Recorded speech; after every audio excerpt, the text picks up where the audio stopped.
Good evening, everyone. It's Zach, and of course, I spell it with an H, and welcome to my brand new YouTube channel. You might know me from my first YouTube channel, Skipper VR, but if you don't, I'll link it down in the description for you. Now today, I want to analyze one of the most unsettling pieces of fiction I have seen in a very long time, and this is the YouTube channel, Local 58. Now, Local 58 was created by Chris Straub in 2015 on the day before Halloween, where he uploaded the episodes on the now defunct Local 58 website. The website was very simple. He would have the newest videos front and center, but he ended up posting them on YouTube 2 years later, where it really began to gain traction. As of right now, we only have 8 episodes in the series, and 2 of them seem to be just trailers. All of the episodes include You Are on the Fastest Available Route, Contingency, Weather Service, Station ID, Show for Children, A Look Back, Real Sleep, and the final episode as of now, Skywatching. Now, it is obvious to the viewer that these videos are not in the correct order, and there's a certain timeline to this event that they're alluding to, so I'm going to tackle every video in the order that they were uploaded and try to piece together a timeline afterward. Alright, let's dissect these videos. Now, Local 58 takes place in Mason County, West Virginia, and is simply just a public access broadcasting channel. Just keep this in mind. And this episode is stylistically very different from all the other episodes and does seem to stand out. The video begins with a mid-show reel showing the night's upcoming schedule. At 12:05 there is the midnight movie, and then at 1:55 shows briefly paid programming, but then it seems like there's someone typing and then deletes it, and then it cuts to the main part of the video. It is a dash cam of someone leaving during a very stormy night in the suburbs. His GPS then tells him to turn, and then he will arrive at his destination in roughly 2.5 hours. It then cuts to about 4 minutes later, and the GPS is telling him to get on the highway, and lightning strikes a couple hundred feet in front of him. Then the GPS tells him that he needs to exit and repeats the phrase, "You are on the fastest available route." The video then cuts to the driver, and he seems to be speeding down a more rural road, and then the GPS states that he will arrive in 14 minutes. It then cuts to another shot, and it is very apparent that the driver is hesitant to keep going, but then his GPS tells him that it is rerouting and that he needs to make a U-turn. The next shot shows the driver driving down a very deep and dark wooded road. The GPS tells him that he needs to keep going and follow the signs that say "Do not enter." He drives for a bit, and the GPS tells him in 200 feet to kill his headlights. The driver does this and sits in the dark for a few seconds before a very loud roar that sounds very machine-like and doesn't sound like anything living. Take a listen, but maybe turn down your headphones a bit. In reaction to this, the driver turns on his headlights and it shows an alien-like figure in front of him. In reaction to this, the driver starts running away incredibly fast on this road as his car is thrown around by all the hills and dips in the path.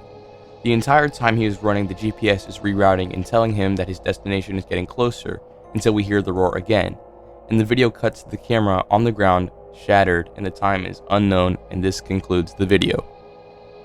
Now, as I said, this video is an outlier compared to all the other videos. It doesn't seem like it's actually being broadcasted on the actual channel, but it's just more of a look at a random civilian in Mason County.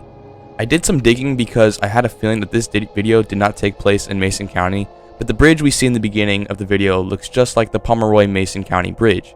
And the houses near the area look strikingly similar to the ones that we see in the video, so I'm making the conclusion that this video does in fact take place in Mason County. But why would this be airing on a random public access channel? Well, it seems like there's someone behind this that wants us to see it. It doesn't seem like this was supposed to be aired, hence the static beforehand. But you could also bring up the fact that the video cuts to the camera on the ground, seemingly recording for a very long time, so it's really hard to say whether or not this is actually being broadcasted. There isn't much else to say about this video, but it is incredibly important because it sets up what we're working with. So this is not a broadcast from someone trying to be creepy, but maybe there are extraterrestrial beings behind this.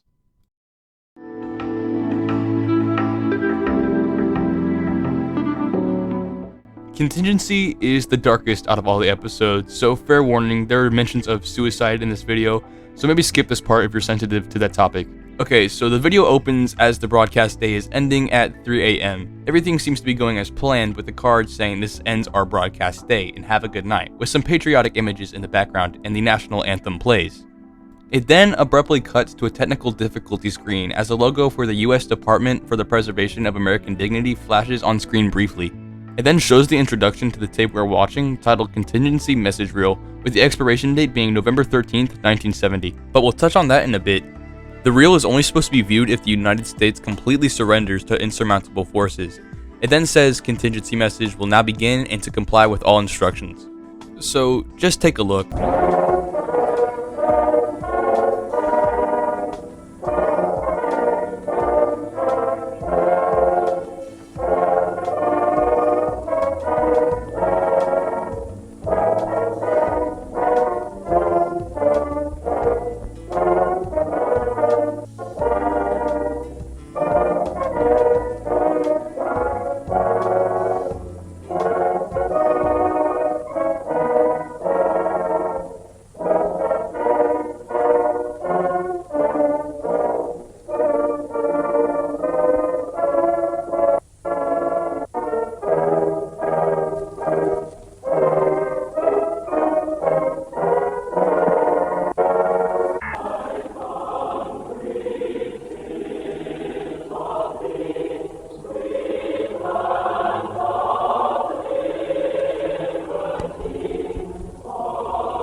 let's dissect this because there is a lot to unpack here.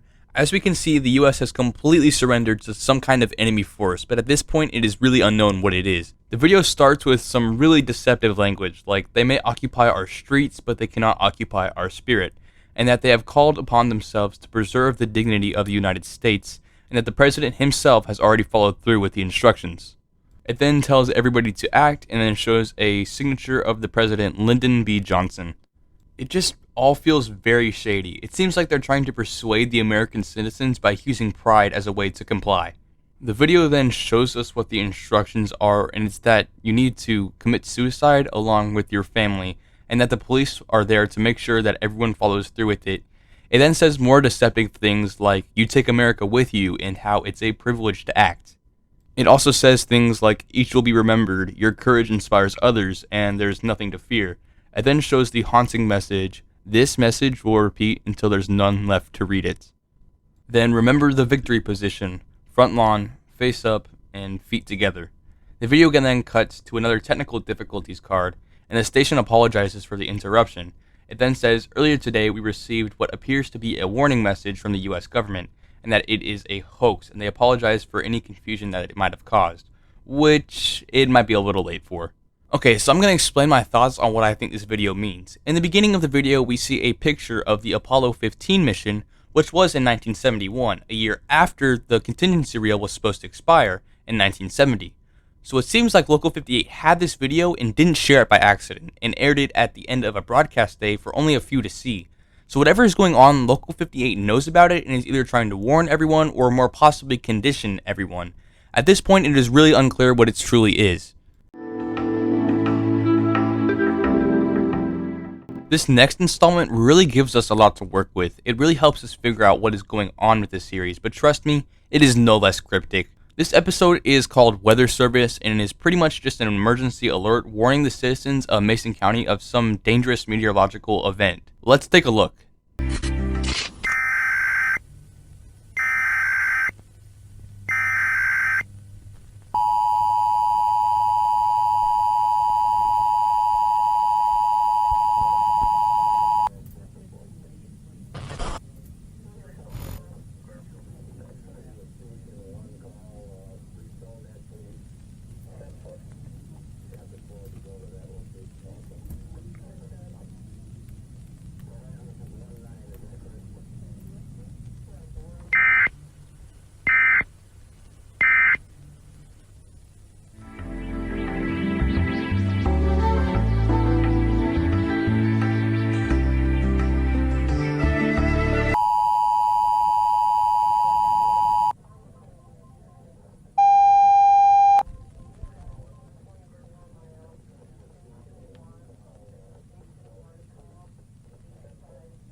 So as we can see, the emergency alert system is warning everyone to not look at the moon with the naked eye until the next morning, and the alert simply ends. It then cuts back to the upcoming schedule, but this time, something's off. The regular programming is changed, and at 2:15 a.m., it shows the part of a title for something that seems pretty gruesome, and all we can see is the blood of. It then shows us a civil danger alert saying that the warning has been corrected and that you should not look at the night sky and to stay indoors, but then it is corrected again saying that this event is safe for all to view, and they actually encourage the viewers to go watch it. It then cuts to someone supposedly working at Local 58 fighting back and saying not to look up under any circumstance. It then cuts again. The person seemingly looked at the moon and says cryptic stuff like, "It's in the light. The moon came in. He found me. And if you are afraid, we'll look together." The video then shows a shot of the moon in the distance, and we can hear screams of onlookers, and the video ends. Now, this episode is a great installment. It really keeps you on your feet the entire time, and it's really hard to tell who to trust in the end. The episode shows us exactly what is happening during the apocalypse. Some sort of extraterrestrial beings have taken over the moon and are either killing citizens or taking control of them. But after they look at the moon, they don't seem to be in fear of it anymore, but they seem to start praising the moon. This episode is very important when placing the timeline together, but more on that in a bit, of course.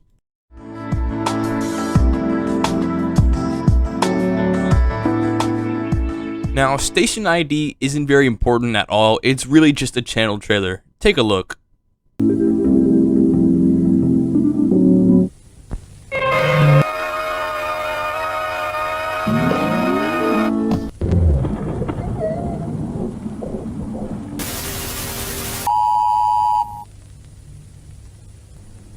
All it really says is analog horror at 467 megahertz and to look away from something, solidifying that the moon is something evil in this series. But there are a few things that are super off-putting, like there are other receivers and safety in numbers. When I saw this, I was super confused and thought maybe there are other channels that are uploading videos just like this. But after some digging, I came out empty-handed, except for something called Local 72, which is neat, but it doesn't seem to be tied with Local 58, and even if it did, there really isn't enough information for it to be notable. If you're aware of any other hidden channels, please let me know down in the comments below. So this next episode is probably the most well-made video in the bunch, because it uses real animation, and it looks great upon that. It does a really good job of setting the atmosphere very quickly. Again, we don't really know any new information in this video, but it still gives us a good idea of what Local 58 is trying to tell us. Let's dissect the video. So the video opens up with another title card, but it looks very different than the last few episodes. It seems to be very 80s-ish, we can tell by the neon lights and sound effects, along with still having film grain. It just seems like Local 58 was trying to switch things up and changing the branding a little bit, because the logo is very different from what we're used to. Notice the more modern looking font. We then see the upcoming schedule. We have Show for Children at 4:15 a.m. It's just so odd that a public access channel would broadcast something specifically for children that late at night. It just makes no sense at all. We then have a community roundtable at 5 o'clock in the morning, focus on culture at 5:20, and the morning local news at 6:05. It then cuts to a picture of a carnival or a fair with a very disturbing image of a clown. Then we are shown what the Show for Children really is. It's a 1930s-esque Mickey Mouse kind of cartoon starring a skeleton character named Cadavere, I think I'm pronouncing that correctly, and the episode is titled Grave Mistake. The open shot shows our skeleton friend walking through a graveyard with a very uncanny moon staring at him and just smiling.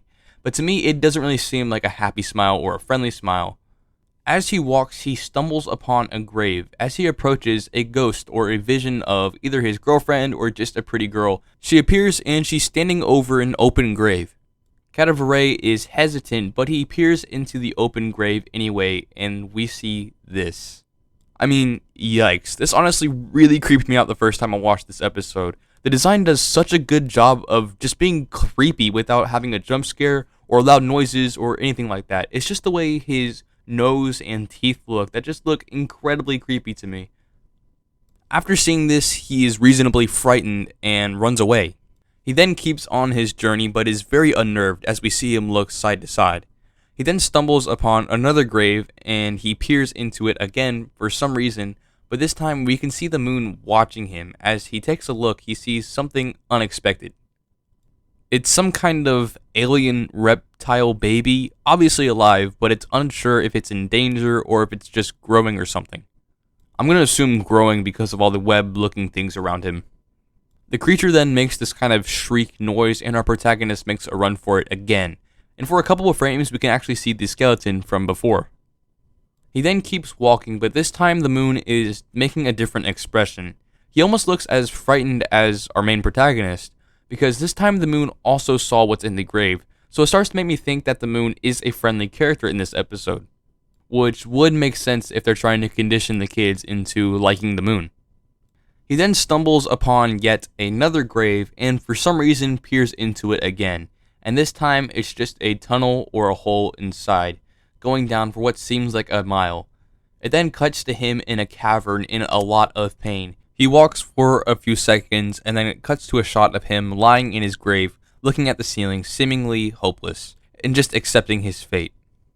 The moon then passes over his grave, and then his bones, which were once animated and friendly, become lifeless.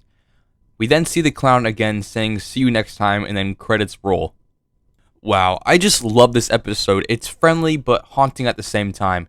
It really just feels super uneasy, and we see some of the most disturbing things of the entire series in this one episode. Now, there isn't much to talk about here lore-wise, but there are a few things I want to mention. Upon my first viewing, I didn't really understand what the little alien creature was, but upon rewatching it for like the 5th time, I think it's obvious that it's one of the aliens that is inhabiting Earth, just like we see in the first episode. But they honestly don't look similar in any way, so maybe there are other species of this creature. I don't know if it's worth looking into. If any of you guys have any ideas, be sure to let me know down in the comments below. Second, this episode solidifies the fact that Local 58 is trying to condition people, and in this case, children, with a lovable character who ends up having to accept his fate and look at the moon. It might not seem like much, but it seems like they are trying to just get children familiar with this idea.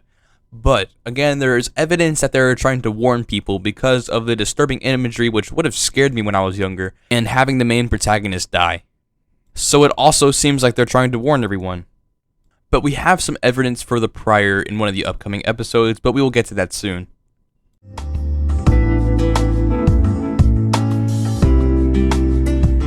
Now this again is just one of the channel trailers, but there are some cool things that we can mention in this video, so let's go over everything notable. First things first, in the first 20 seconds of the video we can see kind of an evolution of sorts of the Local 58 channel, and all of its layouts and logos. This is going to be very helpful when we piece together the timeline in just a bit. We can also see here that Local 58 has been around for a very long time, since the 1930s or 40s, because of the black and white and very grainy first layout, as we can see here. If I had to put a date on it, I would assume mid-40s. After this little montage, we get a few messages saying, "We send signals to ourselves through their domain." Did we really believe that they wouldn't add their own? This makes me think that the frequency that they're broadcasting at is the same one that the aliens use for something, or they can just intercept it and add their own. This solidifies the fact that Local 58 isn't behind a lot of these spooky shows airing super late at night. It's these extraterrestrial beings. We then see a montage of some of the past episodes, and some brief clips of the shows that we mentioned, like Public Eye from the Weather Service episode. We then see a statement saying, "Don't touch that dial, there's more to come." Now, A Look Back is a short installment in this series, but it really does help us out in a lot of ways, so that's why I at least wanted to mention it. Now, this next episode is a behemoth. It's the longest in the series by a long shot, clocking in at 5 minutes and 11 seconds. Now, this one personally is the most unnerving out of the bunch. There's something just so off about it, it doesn't sit right with me at all. Let's break it all down together.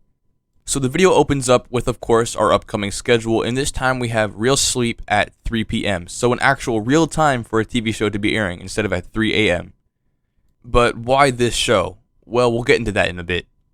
The video begins to play, and we see a label saying that this VHS tape is non-transferable and is solely for the use of one person. That person being an unknown character, Philip Gerard.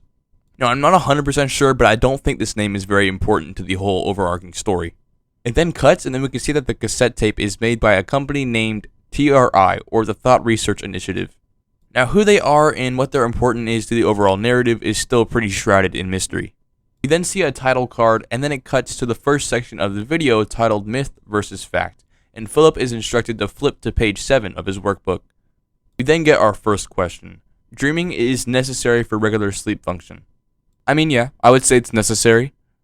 Oh, okay then. It then tells us our quote-unquote fact, stating, modern medicine agrees that REM sleep is necessary for mental health, and that while dreaming can occur during REM sleep, it's merely correlational and not causal. We then get our next question stating that dreams contain symbolism that can predict the future.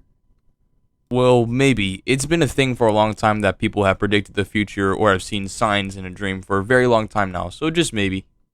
I'm starting to see a pattern here. So the fact is that the symbols in dreams arise from the unconscious mind assigning narrative meaning to a neurochemical waste filtration process, and that precognition, pretty much meaning the prediction of events in dreams, is a lie. So our final question is, sleep allows the body and mind to heal and recover. Let me guess. No? The answer is that 8 hours of sleep per night is beneficial for both the body and mind. However, these benefits are greatly diminished by the frantic and nonsensical images and auditory hallucinations we call dreams. We then get the statement, dreaming is the vestige of a primitive mind. Our next section uses something they call the Kleitman map. They say that the Kleitman map is an index of electric activity in a brain burdened by dream stimuli, and once mapped, this activity can be triggered by other controlled stimuli, and the opposite effect can be induced by using the opposite of the Kleitman map. There's not really much to that section, but prepare yourself for what comes next. This next part is probably the section of the entire series that creeps me out the most. The title is Inducing Your Anti-Dream and instructs the viewer to close the workbook and watch the screen. It has a statement that no two minds are alike, and this has been instructed specifically for Philip Gerard and won't work on anyone else. Take a look.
God, there is just something so creepy about some of these faces. I don't know what it is, but even upon my 7th time watching this, I still don't watch it in full screen. But the part where it says goodnight always gives me a good laugh. The video then ends with a warning stating that it is common to not get any sleep after watching this, and to consult your technician if you're experiencing any unwanted side effects, and to not see a doctor. And then credits roll. So wow, there is a lot to unpack in this video because it completely changes the whole course of the story and theories that were made up to this point. I'm not going to give you guys exactly what I think is going on because I think it'll make more sense when we start talking about all the theories in just a bit. Alright, we're almost there.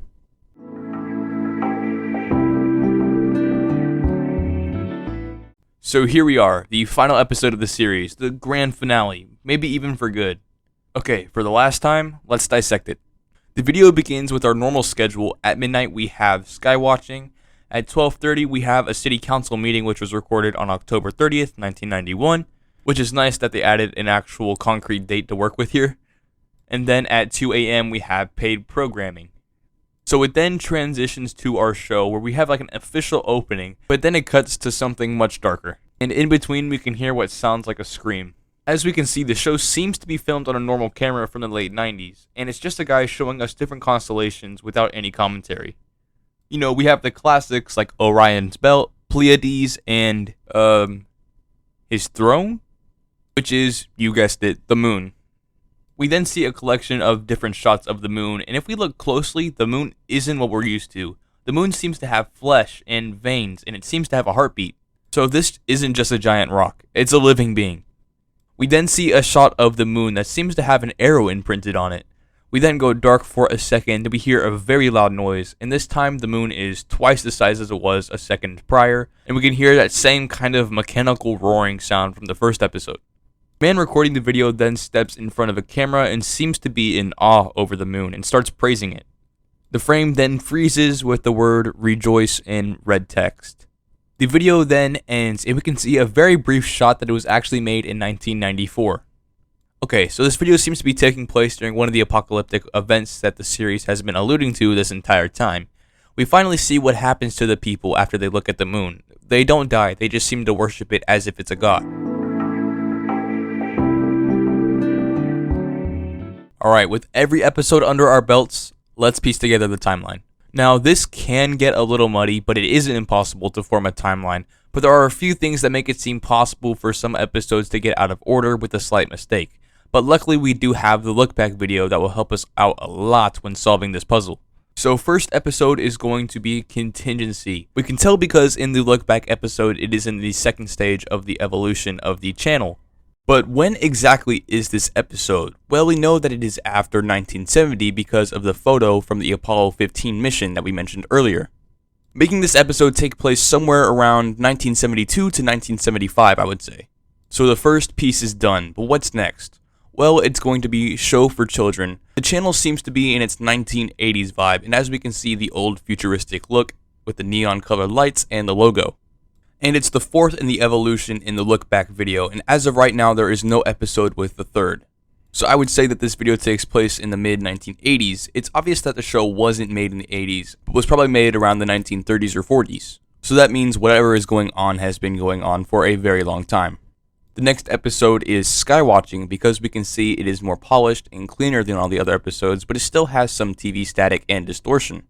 Therefore, I think that this has to take place in the early 90s. Now this is where things get even more unclear because all the other episodes use the same format for introduction. So we're going to have to use some of the events that happen in these episodes to have a concrete answer.